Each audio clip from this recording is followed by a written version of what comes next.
Okay. I had a power. Oh, I caught it. Wow. Okay, part 2. Don't do this to me. Stay. That's what I thought. We had a power outage earlier, and I was like mid my part time, and it was really rough. So while the power was out and I didn't have much to think about, I was thinking pretty hard. And I was thinking about the importance of like being authentic with your music and everything. But I was also thinking like people are so afraid to be weird, dude. I don't know what it is, but everyone wants to be able to compare themselves to other artists. They want to be able to compare themselves to something to give someone a relative thought on where they're going, like on their music or on their art or whatever. It's like, oh, I like Picasso. If you like Picasso, you'll like this. If you like this band, you'll like this. And I think there's some merit to that because there are some times where you sound like it. But if you don't genuinely sound like that genre, I think trying to push yourself into like sounding or looking or feeling like something else is going to hurt you in the long run. And I talk about being different and, following that and being someone who has been on their own project for about 7 years. I fell into that trap too. The first couple years I was making music and thinking about YouTube videos and stuff. I was like, oh, I want to make music like Ginseng or this person or whatever. Shout out Ginseng, cool dude. But I want to make music like this person or that person or whatever. And I wanted to make lo-fi.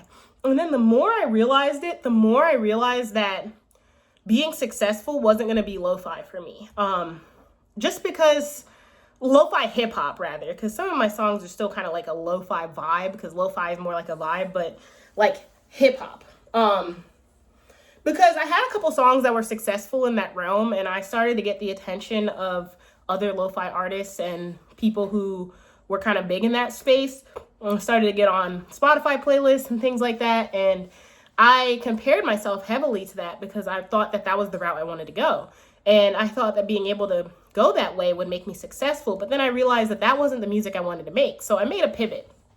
And honestly, I'm so happy with that pivot because it may not have taken off at first, but the more I share my music and I'm open about my experience and how I make these things and how I get through music, the more I realize that being weird and not being able to compare yourself to something is totally okay. People make the comparisons in their own like brain and in their head of things that they like. And if they like you, they're going to just like your music and they're going to make the comparisons on their own and it will find itself eventually.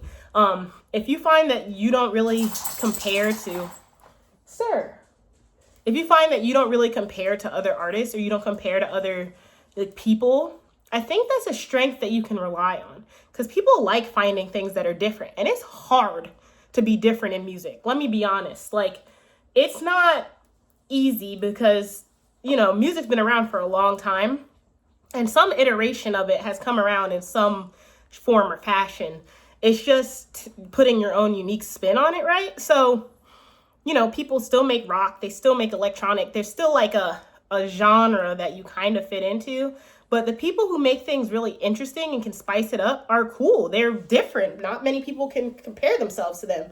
And I think of bands and I think of people like Igloo Ghost. If y'all have never heard of Igloo Ghost before, look their music up. It's different.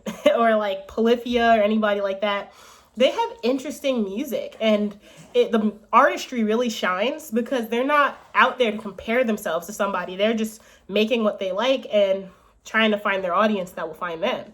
So you will find your audience and you will find people that will like you and like your music and like your personality or like your art or whatever you're working on. But I think that we stray away from being more weird and it's totally okay. I think it's okay to be weird. I think it's okay to have different kind of writing style or a different type of music or anything like that. People are not going to like it. And there are people who don't like people who are huge, like Ariana Grande or something. Like people are just not going to like you and that's okay. But I think you have to be okay with just being authentic and finding your crowd that likes your different music too, or your different art or your different writing style and get better from there.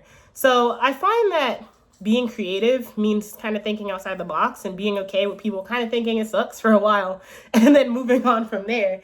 And being able to, take some criticism, but also thinking like, that this is your art and you want it to go the way you want it to go, my hair is acting crazy, dude. Going with what you want to do and being okay with that. And so like, it's just interesting to me. And yeah, that's what I kind of been thinking about. But it's interesting because the more I think about it, the more I'm like, just be weird, dude. Just do what you want to do. So make it sound how you want to sound. Be okay with releasing different genres. Be okay with releasing different kinds of videos. And do your own thing.